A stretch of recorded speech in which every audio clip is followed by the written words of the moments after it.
Estamos começando mais um Taticamente, seja muito bem-vindos. Eu sou o Marciano Lima, fique conosco em mais um programa, é sempre um prazer estar conosco aqui, sempre com os amigos falando sobre futebol. E você, internauta, seja sempre muito bem-vindo. Eu sou Marciano Lima, lembrando sempre, no canal do YouTube, gostou do programa no episódio, ao final do episódio, clique em gostei e te inscreve no canal. Nas nossas redes sociais, agora também temos o Instagram e o TikTok, tanto em um quanto no outro, tudo junto, programa Taticamente. Segue as páginas nas redes, comente assim que for possível, nos ajuda bastante. Seja bem-vindo, fique conosco até o final. Para conversar comigo hoje, novamente o Franco e o Henrique. Franco, seja muito bem-vindo. Obrigado mais uma vez pelo convite, é sempre um prazer estar conversando sobre futebol com os amigos aí. Uma observação em relação ao episódio de hoje, temos que destacar a elegância do Franco. É absurdo como a gente vem na maior humildade, com uma camisa promocional de uma loja. E o Franco vem desse jeito. Como é bom a gente ter amigos, né? É pra ser falso? E também o Henrique, mais um, nosso setorista do Rio de Janeiro aí, fazendo parte de mais um episódio conosco. Henrique, seja muito bem-vindo. Mais uma vez, muito obrigado. Sempre um prazer, né? Poder falar sobre o que nós tanto gostamos, que é o futebol. E o Franco veio vestido de juventude hoje, né? Veio de juventude. A relação Roger, Franco, juventude, Inter, não consegui ainda fazer a ligação do... Verdade. Homenageando a papada, o pessoal da Serra. Juventude que, aliás, vamos falar um pouquinho em algum momento do programa, passou aí pelo Internacional. Mas, como de praxe, vamos começar pelo Tricolor Gaúcho. O Grêmio novamente não tem um bom resultado no Campeonato Brasileiro. Em mais uma rodada não saiu da zona de rebaixamento. Porém, ainda está está classificado para a Libertadores e Copa do Brasil. E a grande questionamento para um clube hoje, com a estrutura do Grêmio, ou qualquer um que dispute mais de um campeonato, já dizia o Renato, estamos em três campeonatos, né? Disputando 3 campeonatos. Ele adora sempre lembrar disso. É como se só o Grêmio, né? Só o Grêmio participa de 3 campeonatos, outros times não. Mas ainda tem esse problema de estar mal no campeonato. Pergunta, guris, como é que não mistura a má campanha no Campeonato Brasileiro com a boa campanha e classificação na Libertadores? Posso começar? Vai lá. Influenciar, eu acho que a influência é o contrário aqui. A disputa das Copas vai atrapalhar ainda mais o desempenho no Campeonato Brasileiro. As Copas são torneios de mata-mata, né? Então, 2 jogos, você resolve a parada. E o campeonato, estamos chegando aí na metade, né? Então, tem um longo caminho e esse longo caminho está ficando cada dia mais estreito para o Grêmio, já que o Grêmio não consegue ganhar, né?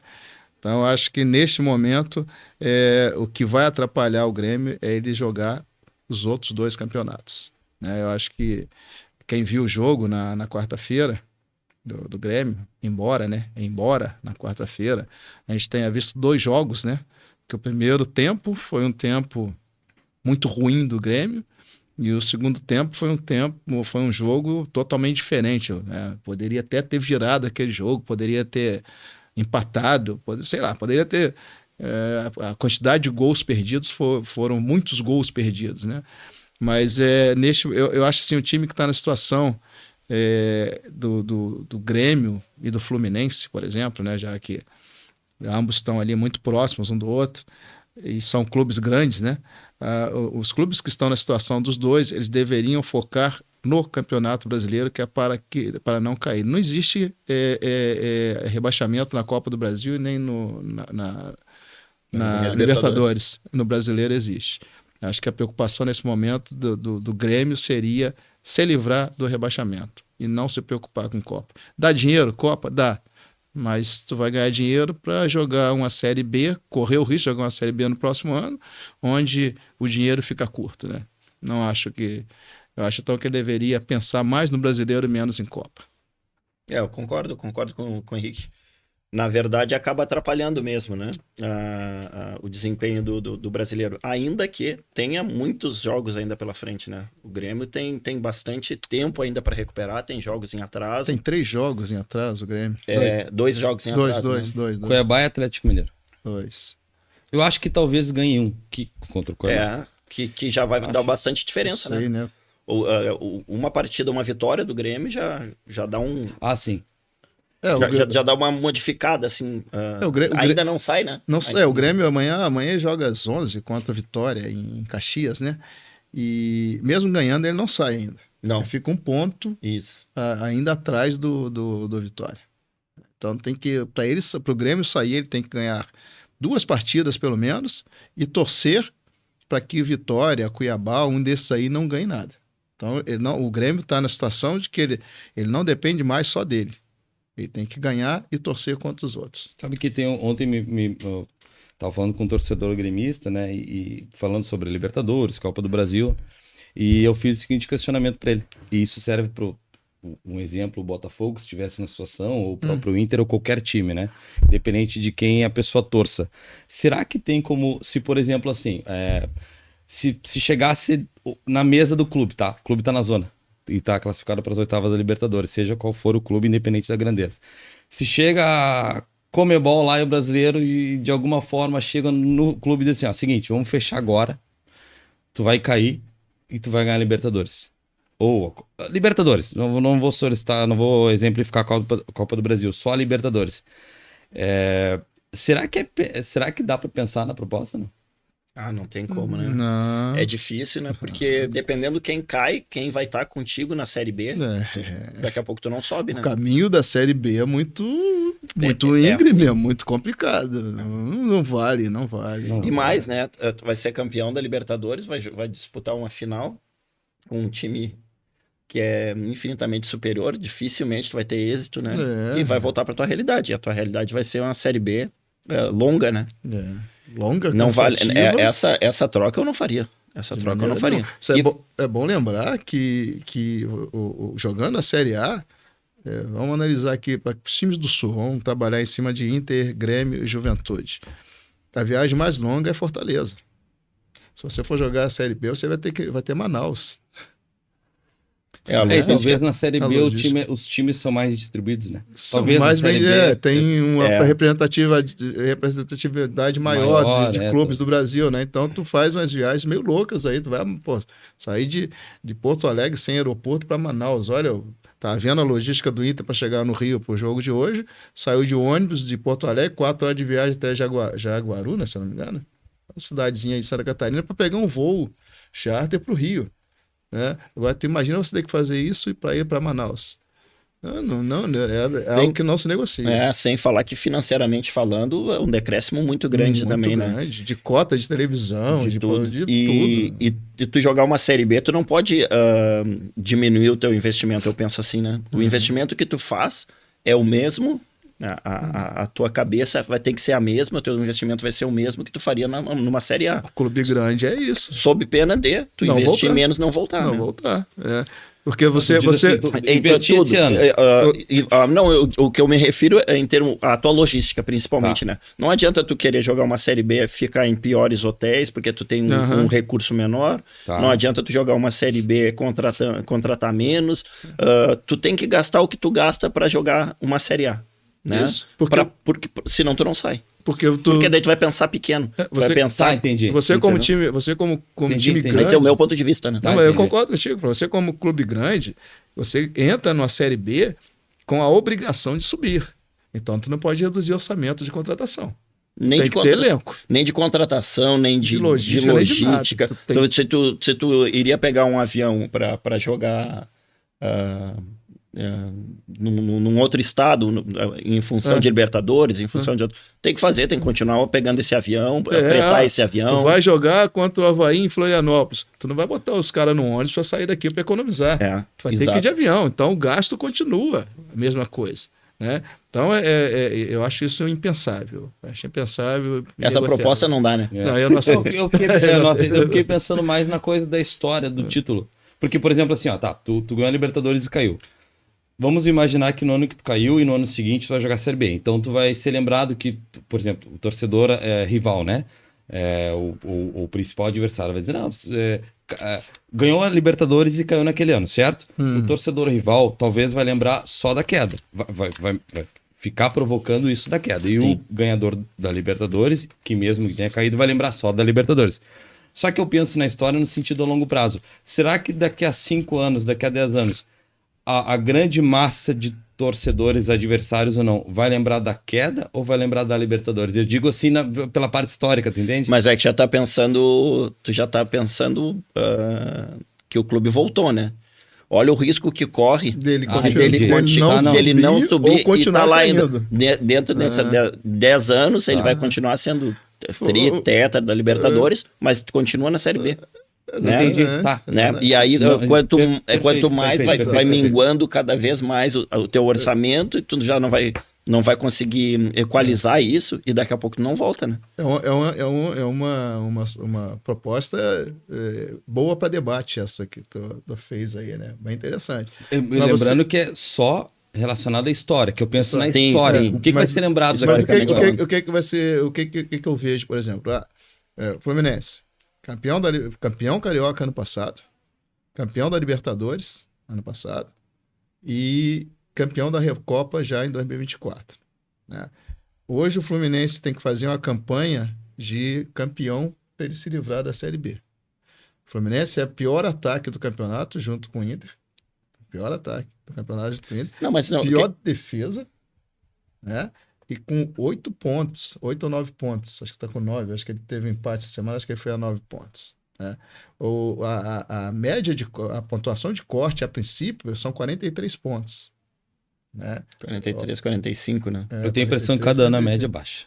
Então você vê a distância que o Fluminense está de atingir a média de corte. Né?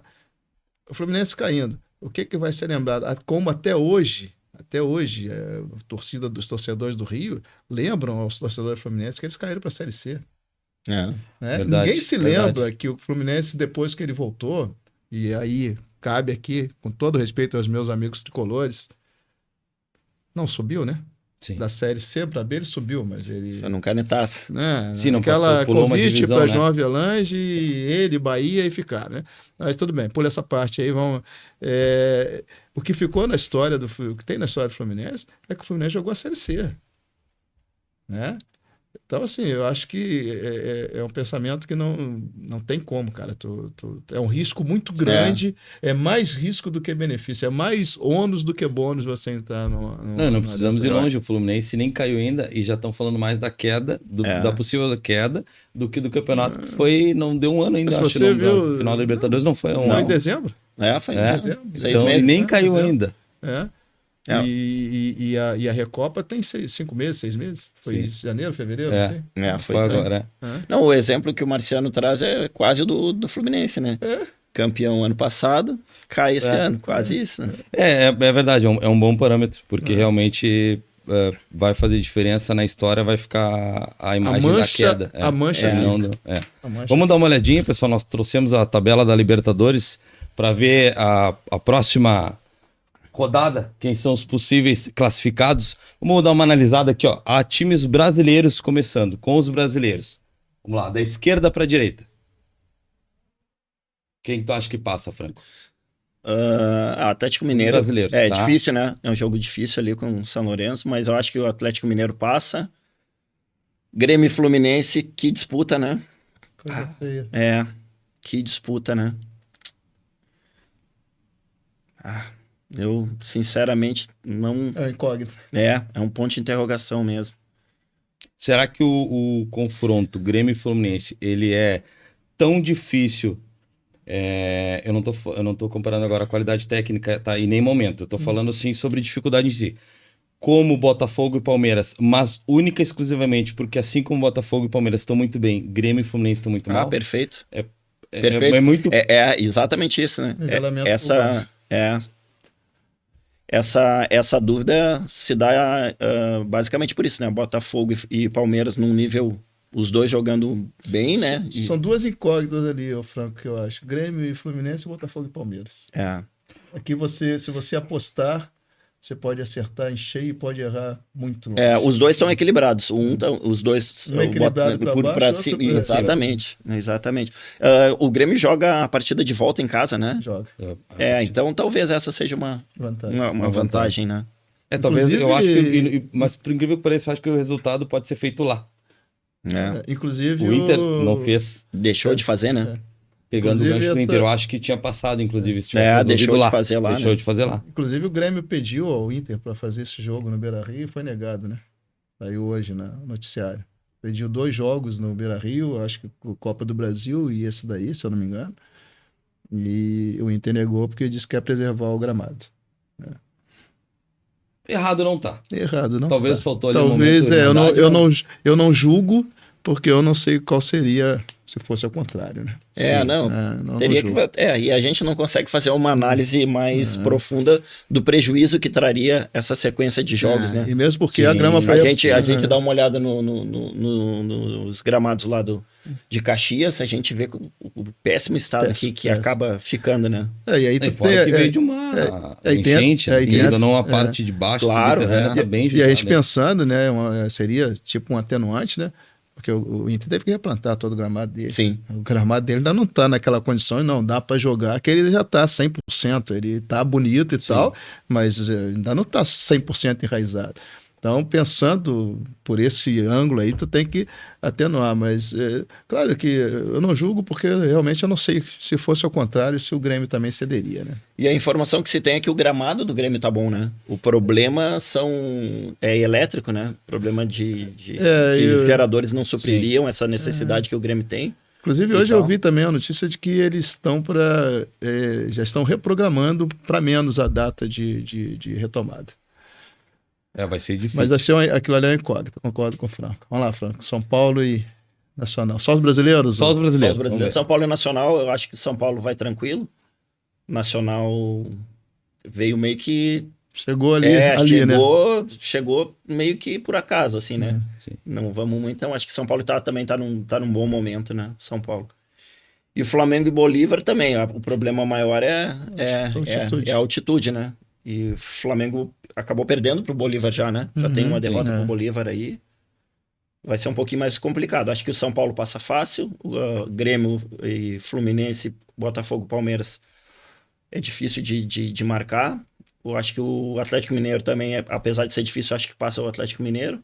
E apesar da dificuldade do Bolívar ali, a altitude e tal, eu acredito bastante no Flamengo também. Henrique? Atlético Mineiro passa. Vai ser uma peleia dura, porque o time jogar lá no estádio São Lourenço não é fácil. Grêmio e Fluminense. É incógnita. Não vou arriscar. Pode sair tudo e pode não sair nada daquele jogo ali. Né? Não, e aquele jogo ali, e agora escute, torcedor do Fluminense e do Tricolor Gaúcho com bons ouvidos. Eu acho que pode ser 5-4 e 1-0. Porque, às vezes, quando os dois times estão nivelados para baixo, é tão ruim o jogo que começa a sair gol porque a defesa dos dois são ruins. São ruins, exatamente. Então pode ser um 5-4 e 1-0. De tão ruim que tá o momento. A vantagenzinha só do Grêmio é como eu coloquei, assim, acho que o jogo da volta pode trazer... O Grêmio tem essa vantagem do jogo da volta sem casa. O Atlético joga em casa se eu não me engano, a volta é lá. Se eu não me engano, a volta é lá. Não lembro tem agora. que fazer resultado. São Paulo e Nacional, acho que São Paulo também passa.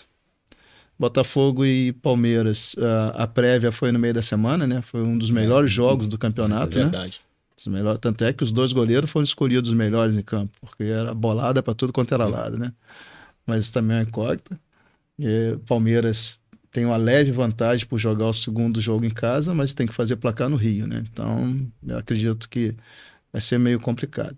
Flamengo e Bolívar, o grande problema do Flamengo aí é a altitude. Não tenha dúvida nenhuma, né? Que o time do Flamengo é imensamente superior. Mas tem a altitude que no turno eles perderam lá, né? Então é bem complicado. Mas eu acredito que o Flamengo consiga passar sim. Ele tem que fazer o placar em casa, né? Que ele joga o segundo jogo lá, né? Mas eu acredito que ele passe. Eu acredito também, para nós fecharmos o tema da Libertadores, eu acredito Atlético Mineiro, acredito que passe com uma certa vantagem, porque o elenco está muito bom, né? Assim como o Palmeiras. Grêmio, os dois jogando muito mal, mas eu acho que o Grêmio ainda está jogando menos pior, então eu acho que passa com alguma vantagem, mas vai ser um jogo muito difícil também. São Paulo Nacional, pela tradição, São Paulo multicampeão da Libertadores, embora tá passando por um jejum aí de títulos, mas ainda é o São Paulo, ainda Não. é estrutura, é mesmo, Foi o endereço não mudou. Foi campeão da Copa do Brasil ano passado, né? Tem ainda um título recente. baita né? elenco, aliás. Tem um baita elenco, um baita do treinador, que o cara é bom. Eu acho o Palmeiras meio- e Botafogo mais justo, no sentido de qualquer um que passe ali não é injustiça porque ficar para trás. Porque os dois estão muito bons. O Botafogo está numa sequência de mais um ano seguido se mantendo entre os líderes do brasileiro e fazendo um bom futebol. É o tipo de jogo que não tem zebra, né? É. O que passar tá justo ali. O que passar tá justo. E o Flamengo, embora o Bolívar, assim como o The Strongest da Bolívia usa altitude, o Bolívar fora de casa não faz nenhuma ameaça a nenhum time, principalmente quando o time é brasileiro. Acredito que vai ficar nessa ordem. Atlético Mineiro, Grêmio, São Paulo, Botafogo e Palmeiras, o que passar tá bem, e o Flamengo. Fecho com vocês nessa... Só uma observação, né? 2 times bolivianos. É. O que tá acontecendo com o futebol? É verdade, que loucura, né? Mas o Strongest, historicamente, o próprio Bolívar sempre passa, tem mais. porque eles se aproveitam dos jogos de 2 lá bolivianos. e aqui parece um time amador jogando aqui no Brasil. Enfim. 3 argentinos, um chileno, um colombiano, um uruguaio.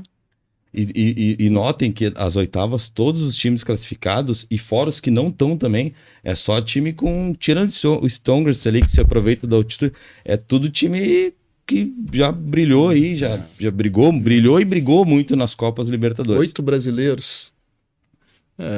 Daqui a pouco vai ser Copa Brasileiros da América, e não mais Libertadores. Mas na próxima fase, depois os brasileiros vão acabar se enfrentando Sim. e já vai dar uma E baixada, porque né? que nesse lado de cá... Nos dois, né? Lá de lá pode ter já de cara Atlético e vai pegar um brasileiro de qualquer maneira.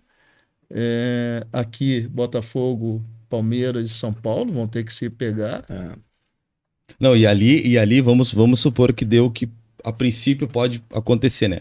A passar um dos brasileiros ali, Palmeiras, Botafogo, contra o São Paulo. O descanso do Flamengo é uma rodada. Se passar pelo Bolívar, o descanso do Flamengo é uma rodada, que deu o vencedor do Penharol e Strongest. Depois volta pro Brasil. E o Flamengo pode dar o azar. verdade. O descanso é uma rodada. E o Flamengo pode dar o azar de ter que pegar o Bolívar e pegar o Stronger. É verdade. Porque o Penharol não tá esse time todo. E vai jogar na altitude. É verdade. Enfim, Olha Libertadores aí sempre causando história, né? Deixando marca aí para os clubes.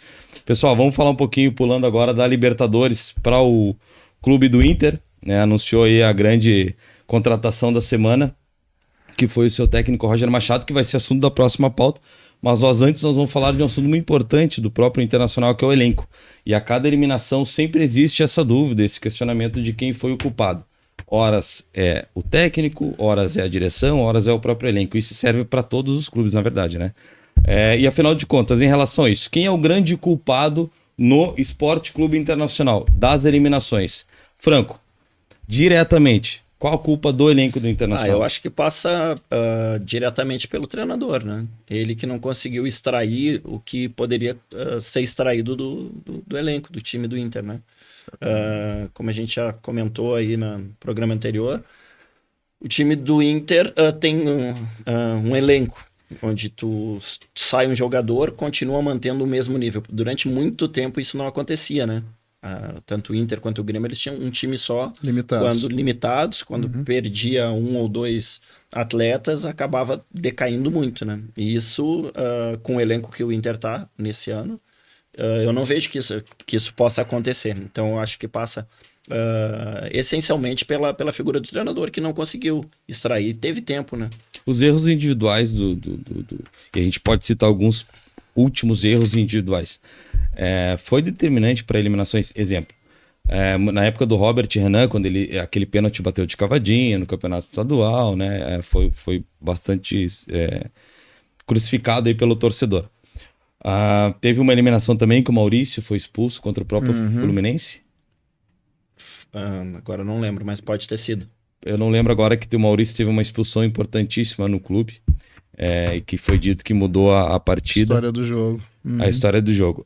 Mas aí se pegarmos esses erros individuais, tá? Vamos supor que teve um pênalti X e o jogador, né, bateu com cavadinha e errou o pênalti. Claro, do Robert Renan já era uma disputa final de pênaltis, não vamos exemplificar. Mas a expulsão do Maurício, num jogo que dizem que mudou a partida. O torcedor colorado disse que mudou a partida. Será que o erro individual dele fez com que todos os outros tivessem acertado durante o jogo e só ele errado? Ou não? A expulsão dele foi só mais um erro? Do jogador que errou o gol, do outro que não cobriu uma lateral? Eu acho muita maldade você culpar um jogador. Vamos, bem recente aqui, sábado passado. O Inter teve um pênalti perdido. Quando tava... Com o Alan Patrick, pode ser? O primeiro pênalti batido. 0x0. Já tava 1x0. 1x0. Inter perdeu um pênalti.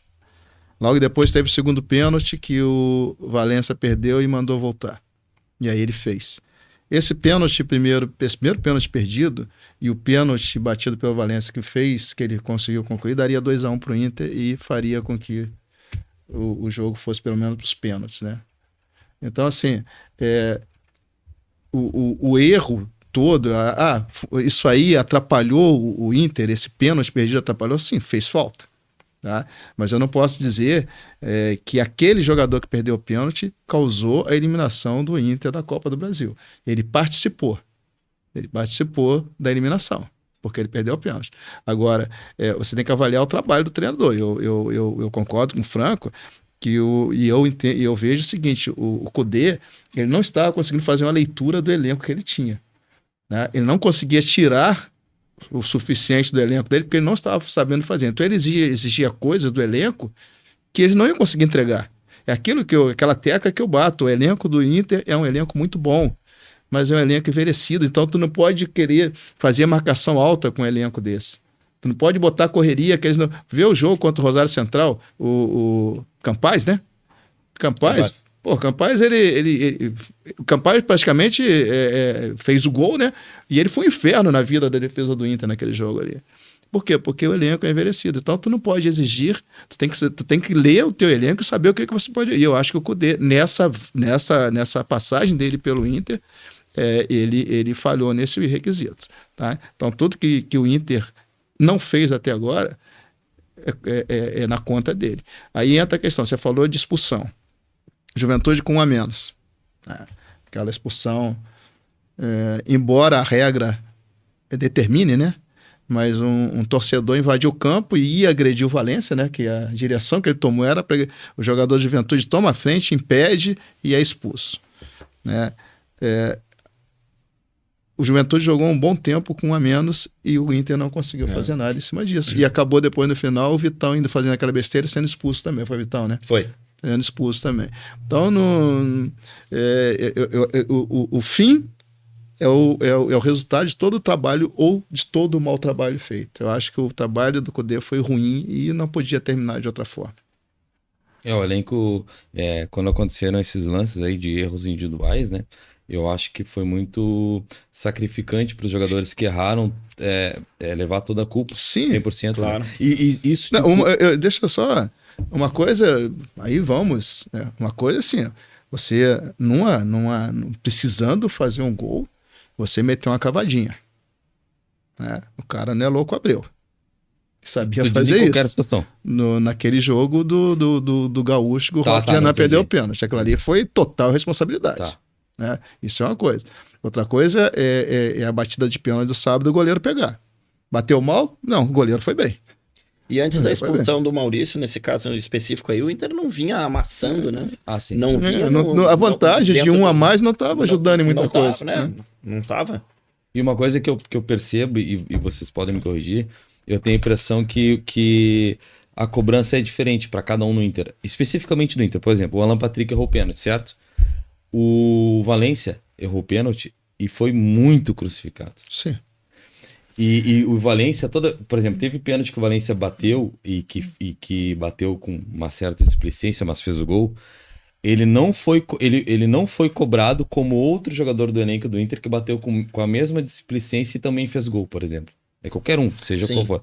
E eu tenho a impressão que é diferente. A cobrança por Valência, e eu tenho as minhas crenças de porquê que é um pouco diferente em relação ao resto do elenco. A do Alan Patrick, cara, o Alan Patrick é um bom jogador, a gente não tem dúvida, certo? Fechamos que ele é um baita jogador. Mas os erros do Alan Patrick são poucos cobrados. Eu tenho a impressão que ele é pouco cobrado. É uma questão de crédito, né? E do que você espera, né? Do que a torcida espera. Como é que o Valencia chegou no Inter? Com status de quê? Copa do Mundo. Copa do Mundo, grande contratação, o jogador que ia ajudar a resolver tudo. E não que ele não esteja entregando, ele entrega bastante, mas ele ainda não entregou tudo que ele deveria, né? E aí ele vai e bate, que o pênalti que ele perdeu no sábado, se não tivesse a invasão, seria um pênalti realmente perdido, né? Sim. Ele bateu muito mal, bateu muito displicente. E o segundo pênalti também ele não bateu bem, só que ele botou um pouco mais de força e o goleiro não conseguiu chegar, né? O Alan Patrick, né, já tem uma moral alta, porque ele é um cara que ele entrega, ele se entrega no jogo, né, se mata no jogo. Então a torcida vê, não, esse cara errou, mas porra, quantas vezes ele acerta? Para cada erro, quantos acertos ele tem?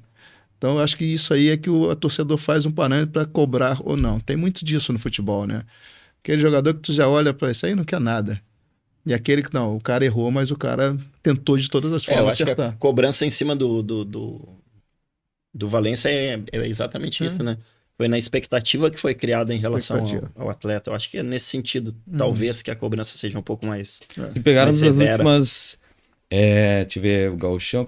Vamos ser justos, vamos pegar as 3 últimas eliminações do Inter, né? Por coincidência ou não coincidência, as 3 últimas eram o Kudê, né? Se fosse dividir proporcionalmente a culpa entre Kudê e elenco das últimas eliminações, quanto tu colocaria para cada um, Franco? Elenco, Kudê. Eu acho que eu colocaria 7-3, né? 7-3. 70% é a culpa dele. Porque, o ano passado, Libertadores, não tem como tu culpar o jogador, não foi o jogador que mexeu no time. Não foi o jogador que fez aquelas substituições bizarras, desmanchou o time todo. Não tem como tu. O time do Inter ganhando 1-0. Ia jogar o segundo tempo inteiro com um jogador a mais. No Rio, com o Maracanã lotado, uma pressão tremenda. Não tem nenhuma lógica. Ele alegou naquele jogo algo específico, que era para poupar, né? De verdade. Você vai poupar jogador... Independente do jogo em si. Tu acha que... independente se fosse Fluminense ou qualquer outra situação, não tem nenhuma lógica o argumento dele? Tu acredita que não tem nenhuma lógica, assim? Pra mim, não. Pra mim, não. Também. Tu poupa teus jogadores que tu quer poupar no jogo da volta, voltando com 3-0 do Rio. Exatamente. Entendeu? Agora tu tá com 1-0, tu vai jogar o segundo tempo, tu tá jogando melhor. Tu tá com um jogador a mais. Tu vai jogar o segundo tempo inteiro com um jogador a mais. Não, o que ele fez, ele desmanchou o meio de campo do Inter. Exatamente. Tirou Alan Patrick, tirou Arangues, ele liquidou com o meio campo do Inter e não jogou. Pra poupar aqui. Que aconteceu o que aconteceu, né? Volta de lá com 3-0. Jogo aqui tá praticamente um jogo daqui. Não virava, o Fluminense não virava aqui. E daqui a pouco não precisa nem pôr os titulares aqui. Isso, porque se tu vem de um 3-0, daqui a pouco tu nem precisa pôr. Você tá jogando fora de casa, com a pressão tremenda da torcida, que o Maracanã tava cheio, ganhando de 1-0 e com um jogador a mais.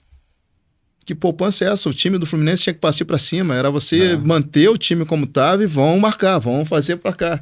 Aí o cara faz aquela lambança, desmancha o time todo e tomou o empate. Tomou o empate. E aí, quando chega aqui, sei lá, também até hoje não entendi que jogo foi aquele que o Inter fez para tomar aquele vareio dentro de casa, do jeito que tomou. Mas eu mesma linha do Franco, 7-3 aí. Não tem como culpar elenco nessa área. Sim. Sempre essa discussão, né? Toda vez que há alguma eliminação, alguém é culpado ou alguém deve ser mais culpado, né? Por isso que sempre se especulou, afinal de contas, de quem era maior a culpa nas eliminações do Colorado. Por falar em eliminação de Colorado e de técnico, né? Técnico D que agora ficou na história pela segunda vez, agora não... A princípio, eu acho que vai demorar para voltar uma terceira, né? Mas vamos falar do técnico novo. O técnico Roger Machado chegou finalmente no Beira-Rio.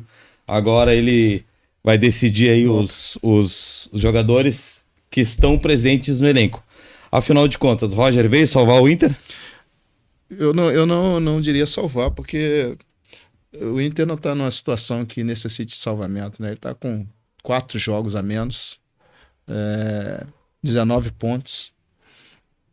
Eu acho que não, ele veio para dar um equilíbrio, para dar uma... Eu acho que eu diria, se eu fosse usar esse termo salvar, esse verbo salvar, eu diria para salvar o Inter na Copa Sul-Americana, que terça-feira vai ser uma pedreira.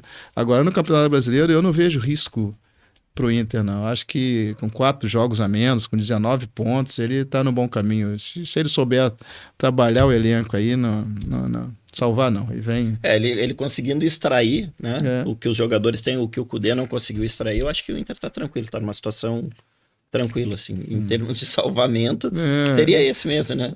Salvar a Sul-Americana. Na Sul-Americana, que vem com resultado adverso, né? Vai em casa. Não é um resultado tão ruim assim Não também. é, 1-0, né? 1-0, né? 1-0 dá pra buscar. Então, mas espero que ele consiga extrair o que esse elenco tem de potencial para extrair, né? Na tua visão, a parte técnica, especificamente, independente de vestiário, independente de como ele se relaciona com o elenco do Inter ou de qualquer elenco, a parte técnica, pra ti agradou? Ah, sim.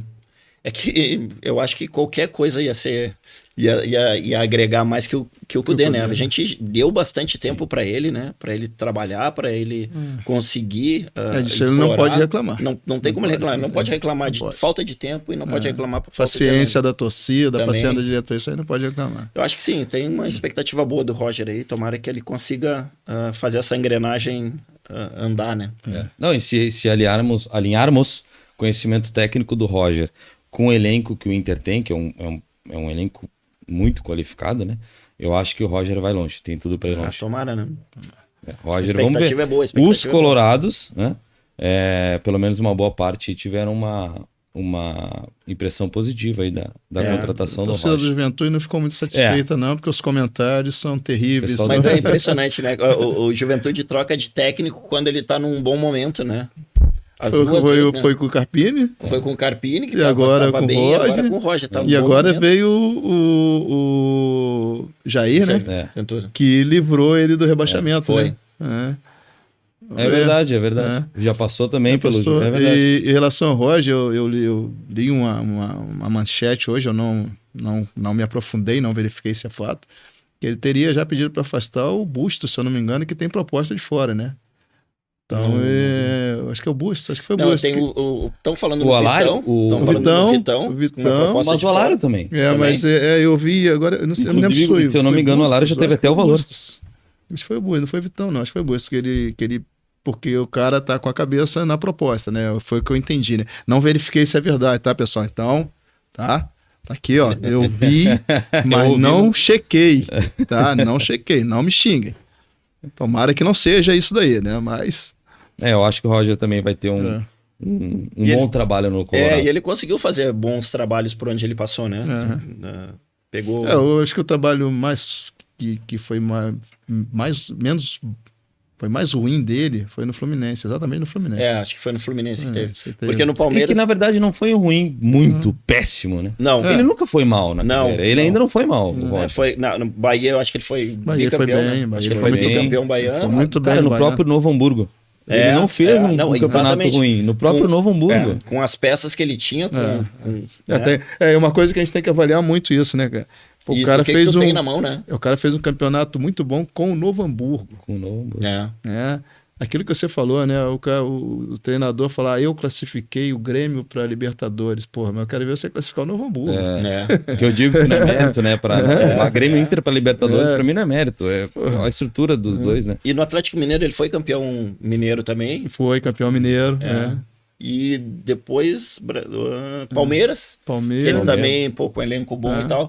E eu lembro que a época, assim, quando teve a saída dele do Palmeiras, ele tava com um percentual alto, assim, era coisa tipo quase 70% de aproveitamento, e mesmo assim ele acabou saindo. Na questão do Fluminense, eu acho que a avaliação não foi boa pelo elenco que ele tinha, que ele podia ter feito melhor. Mas igual, né, se a gente for fazer uma análise de percentual do que ele fez, foi quase 70% ele quando ele caiu, né?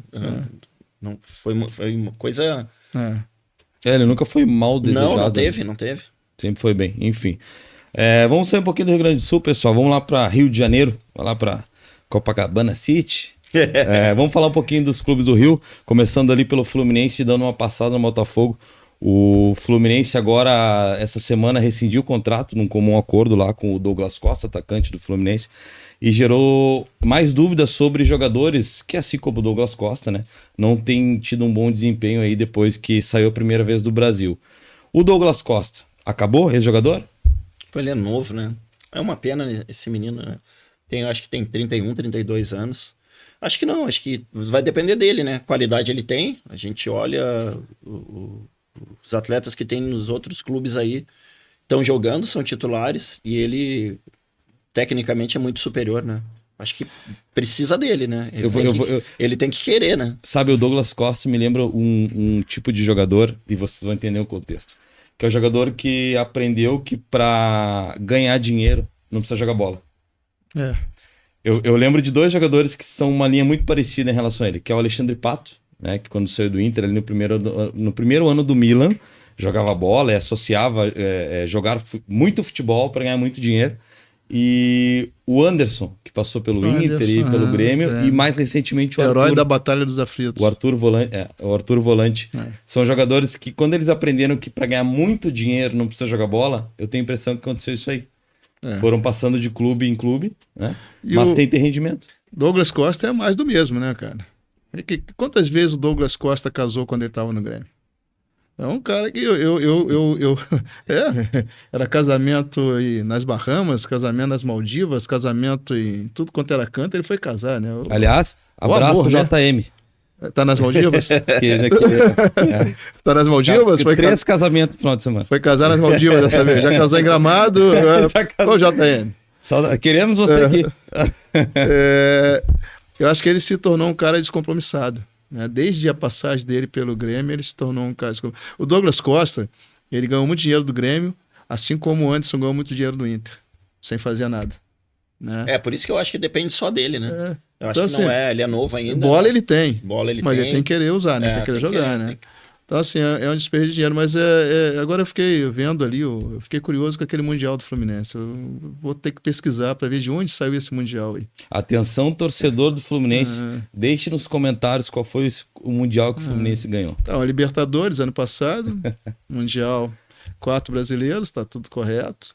Uma Copa do Brasil em 2007. 33 cariocas, o último foi ano passado.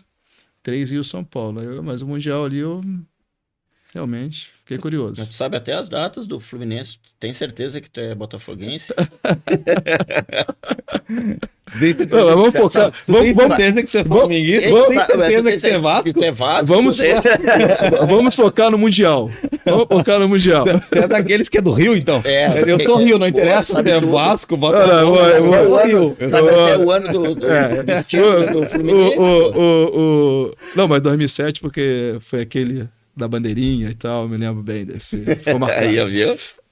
E faltou colocar ali a Recopa, né? É verdade. Faltou a Recopa desse ano. Mas o Mundial. Guardem o Mundial. Guardem o Mundial do Fluminense, que agora eu fiquei encucado. Agora, se a gente puxar o Vasco, ele vai dizer ano de cada título do Vasco também. O Vasco foi campeão mundial. Não, foi Corinthians, foi campeão mundial sem ter Libertadores? Foi Corinthians. Pode ser, né? Baita história essa aí, hein? Vai que tá aí a explicação. Não sei. Vamos lá. O Douglas Costa é mais um desses personagens aí. Vamos falar, continuando no Rio, pessoal, falando ali do presidente e CEO hoje do Botafogo, John Textor, que solicita aí que no Brasil exista também, assim como na França, o teto de gastos por clubes. Ele também, como dono do Botafogo, é dono do Lyon da França, e lá existe esse limite aí para times do campeonato francês. No Brasil daria certo? Eu não sei se daria certo, mas eu acho que é por aí, né? Tá demais em termos de investimento, em termos de salário. Eu acho que seria uma saída para equilibrar isso aí. Um teto. Porque a gente olha o que o Palmeiras recebe de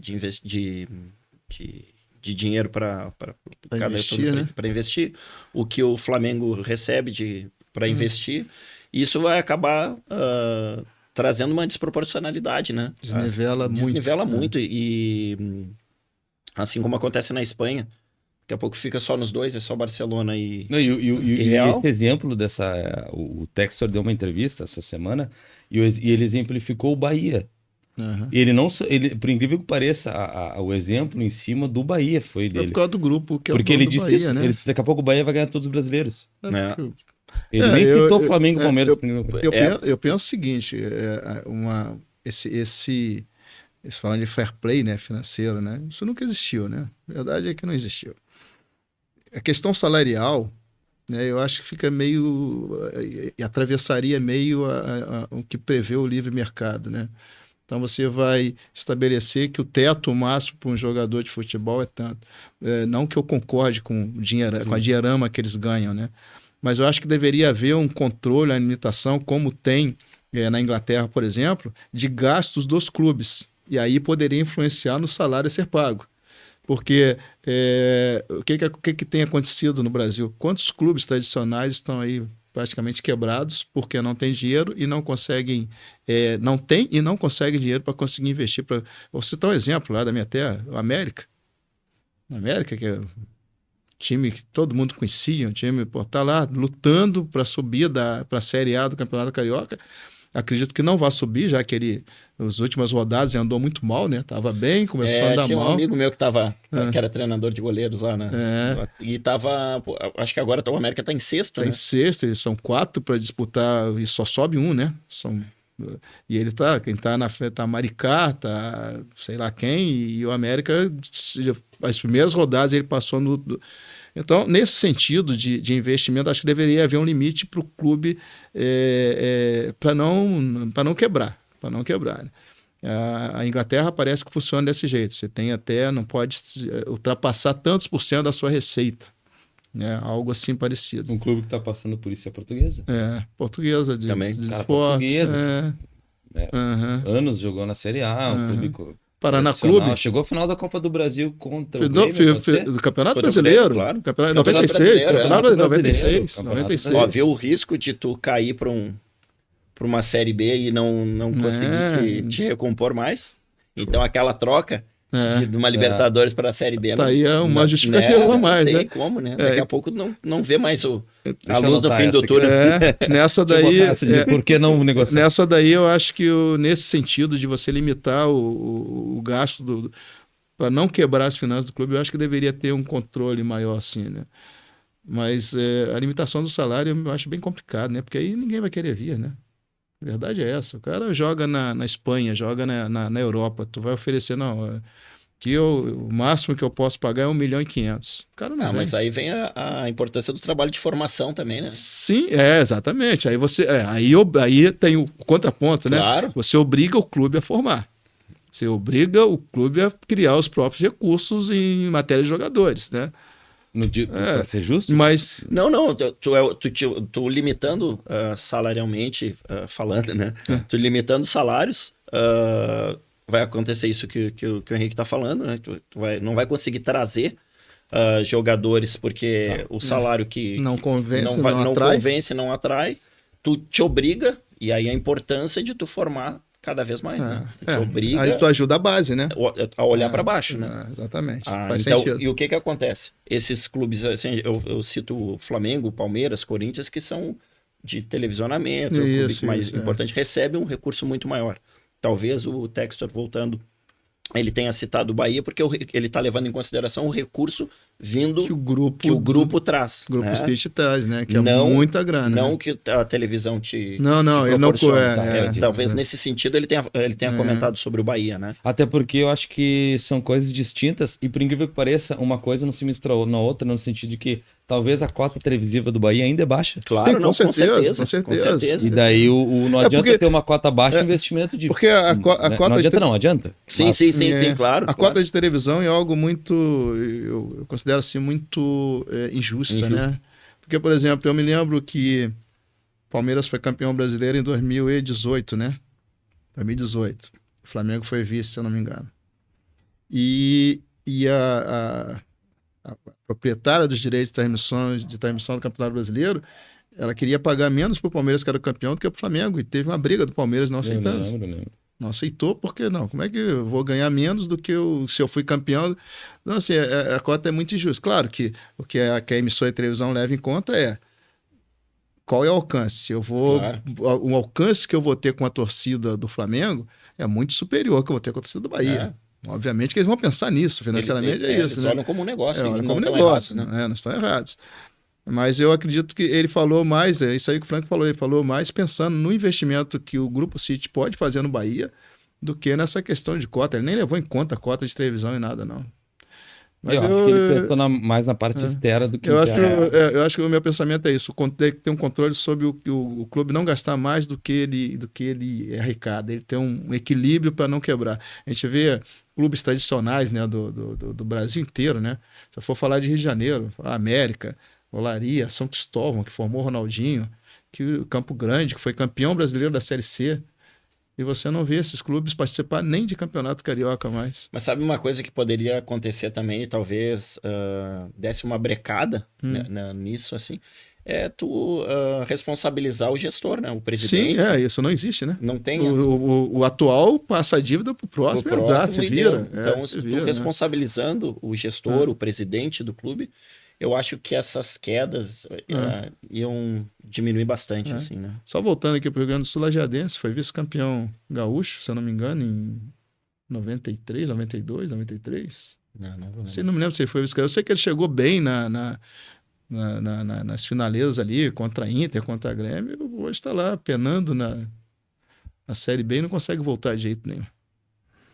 Realmente esse acordo que o Textor solicita aí até a nível Brasil faz sentido e realmente o mais rico ele acaba sendo mais beneficiado. Sim, claro, infelizmente e é óbvio, a gente não pode ser injusto com o fato de que, por exemplo, é óbvio que o Flamengo, o Corinthians e talvez o Palmeiras possam receber maior cota agora a nível nacional, né?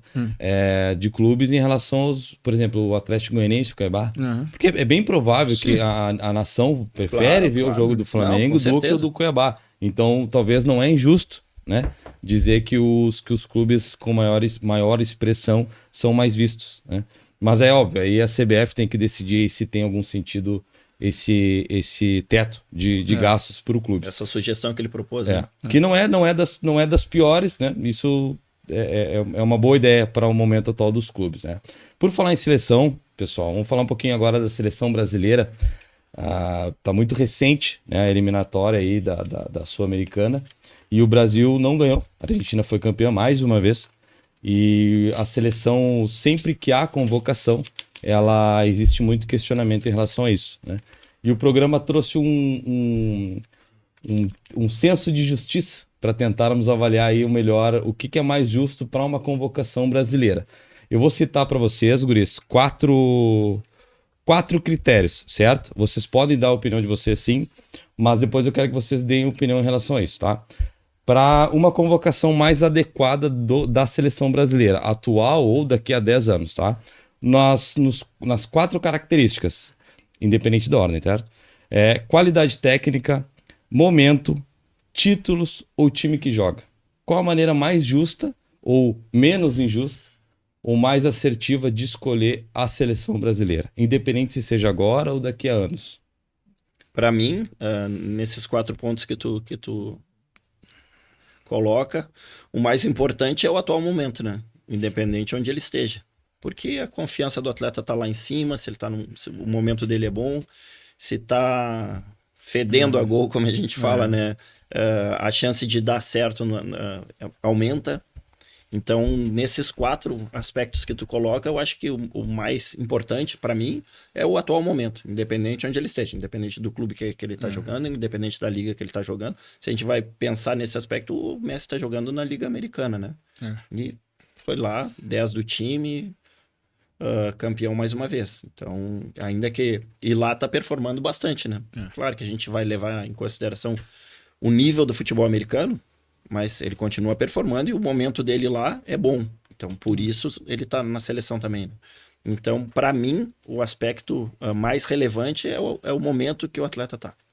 Eu concordo. Acho que... Porque a qualidade técnica também ela faz parte do momento, né? Claro. Vai ter uma qualidade técnica incrível e não tá na época boa. Tudo dando errado, tudo né? dando errado, né? E a gente já viu isso acontecer em clubes, né? E em seleções, né? Eu me lembro bem de essa questão de o fulano e Copa de 2014.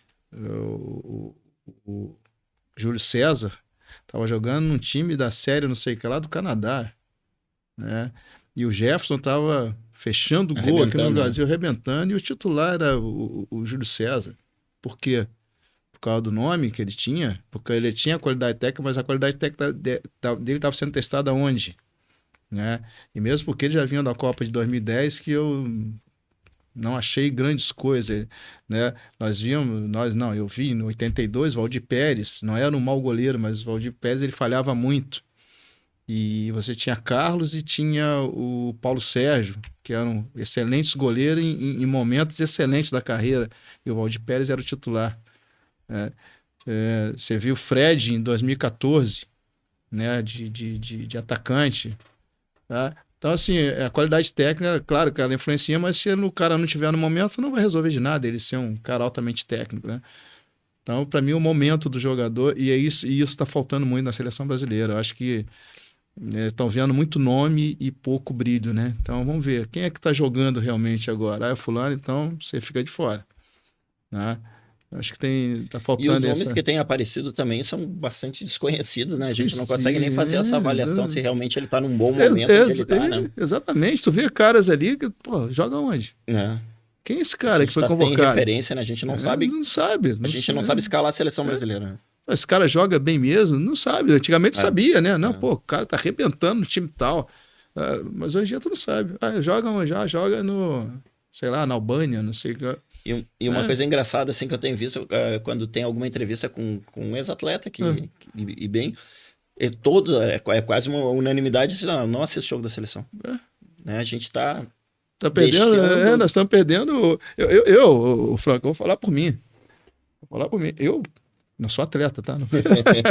Não sou jogador, mas eu vou falar por mim. Eu não me sento para ver um jogo da seleção brasileira faz tempo. Eu não sinto aquele prazer de ver um time jogar, caramba, o cara, porra, sabe? Perdi aquele brilho, porque primeiro entra nessa questão e tu não sabe quem é aquele cara que tá ali. Quem é? O famoso quem? Tu não sabe quem é o cara. Depois a forma de jogar desses caras, sei lá, cara, eu acho assim, é individualismo demais, é mídia demais, é cabelinho demais, e futebol de menos. Então, e o jogador, porra, eu vi uma entrevista do Ronaldinho Gaúcho, ele falando, né, em tom jocoso, né, que ele não gosta de jogar com jogador ruim, porque jogador ruim é marrento, né?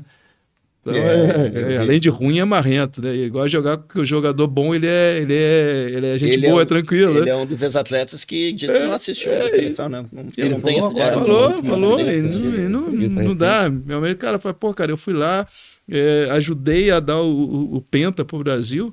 Agora eu vejo esses caras desmanchando toda a história, jogando futebolzinho medíocre. Eu volto a bater. Nós ficamos depois do Canadá na Copa América, atrás do Canadá na classificação. Eu nem vi a classificação final, como é que ficou, se fizeram a classificação da Copa América geral, quem foi o primeiro, que foi a Argentina, quem foi o último. Mas, pelo menos em quinto, nós ficamos, no mínimo em quinto nós ficamos, e em quinto é depois do Canadá. Quando que o Canadá jogou mais bola do que nós? Contra a Colômbia foi triste, foi feio, né? Foi feio. Era time pequeno jogando contra time grande. Né? Só faltou os caras do Brasil pararem e pedir autógrafo pro jogador da Colômbia, porque foi horrível. Cara, foi horrível, feio mesmo. Muito feio mesmo. Muito tempo eu não vi a seleção jogar tão pouco, assim, uma seleção ser tão superior à outra. A Colômbia foi infinitamente superior. Por isso que eu achava que eu torci muito pra Colômbia ser campeã, porque a Colômbia merecia, que ela jogou muita bola. Eu vi o jogo contra a Colômbia, porque eu estava em Florianópolis a trabalho, e nós fomos num bar lá e eu assisti o jogo lá, e assisti o segundo tempo do jogo contra o Uruguai, para comprovar a minha tese, que eu acabei errando, de que nós sairíamos no jogo normal, nos 90 minutos, né? E aquele jogo da Colômbia ali, eu falei, gente, quem são esses caras? Que time é esse que tá jogando aí? Que o cara parecia que eles estavam com medo da Colômbia. A Colômbia massacrou. Massacrou, não passava do meio campo. Como eu falei, time pequeno contra time grande. Né? Se fôssemos elencar, certo? E daí isso é extremamente individual. Independente da ordem que tá aqui, tá? Mas vamos lá. Qualidade técnica, momento, títulos, time que joga. Classifica para nós, Franco. Do primeiro ao quarto. Qual o melhor parâmetro para escalação da seleção brasileira e convocatória? Não, é isso aí. O atual momento, e daí já vem, eu acho que tá meio linkado como... Tá, momento, qualidade técnica, títulos e time que joga? Eu acho que títulos é o menos importante. E time que joga também é o menos importante.